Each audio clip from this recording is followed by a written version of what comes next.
Well, these guys don't need no introduction. It's Jon Favreau and Dave Filoni. I was watching this documentary the other day, and it was about how Kit Kats were made, like the chocolate bar. I swear this story has a point. I thought we may have the wrong connection.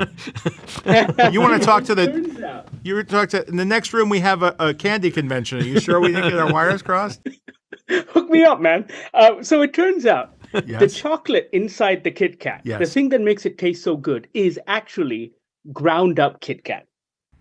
Oh, now, that's smart. Which brings me to Mando, because that's exactly how I feel about your show, in that I love it because it feels so Star Wars. Now, I've spent the most of my adult life trying to figure out what that feeling is, and you guys seem to have a pretty good handle on it. So I was wondering if you could explain to me why it feels so Star Wars. Well, I think it's more like sourdough bread where you use a starter. Here we go. You know, where you use a starter.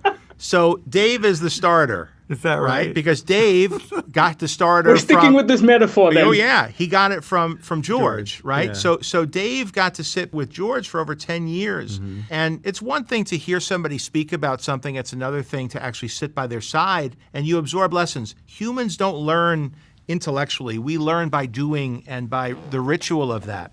And so I have a tremendous confidence in all the things I want to try because Dave has always been my partner. And Dave has been somebody who's also knows how to nurture talent from having, because the animation process is very much about you need a big team of people. You can't do it all yourself. So how do you bring out the most in people creatively and also pass down your knowledge so that we could level up? So I really think that the Star Wars flavor of it partially comes from me being a fan and seeing it when I'm 10 and loving it.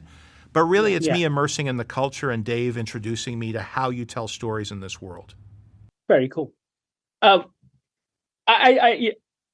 don't mean this to sound crass, but it feels like the both of you have the proverbial keys to the kingdom. And I mean, I'm here for it, but I'm curious as to how you guys work. Do you have like a James Gunn, Kevin Feige 10-year plan?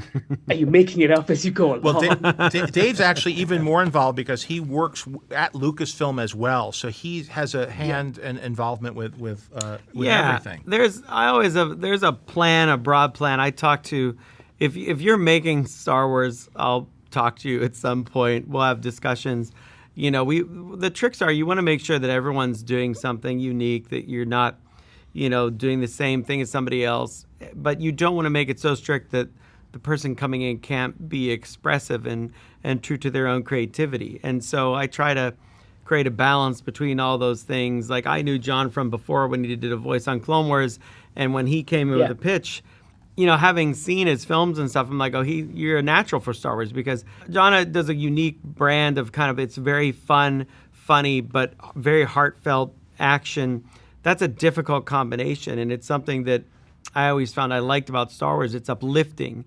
It makes you feel good at the end of it, even though it might have gotten tense or the heroes are in big trouble. So, I knew we'd have a good time making this, and you had great characters in Grogu and Mando that, I think people want to see that family dynamic, which is another part of Star Wars. So there is a plan, but it's like I've always had on Clone Wars. When I started Clone Wars, I knew there would be an ending, and I always imagined what the ending would be. The ending changed. Certain elements stayed the same, but I didn't finish it till years and years later because you have to be willing to go where the story wants to take you as well.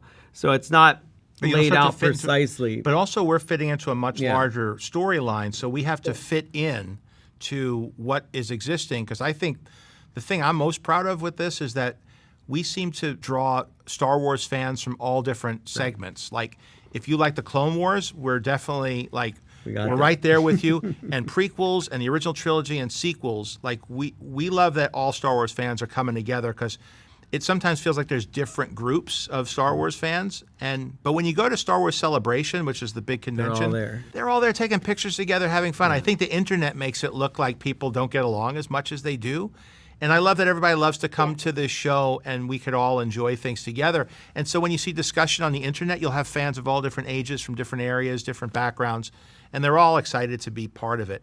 And that's the part that we get the most satisfaction out of. Well, thank you so much, guys. I've been told to wrap. That's all my time. But Great before talking I go to very you. quickly, Jon, Yeah. Whenever I'm feeling down, whenever I'm creatively devoid, I put on Chef, man. Thank It's you. magic. Thank you. Appreciate it. So thank you so much for that as well. You're Cheers. welcome. Bye.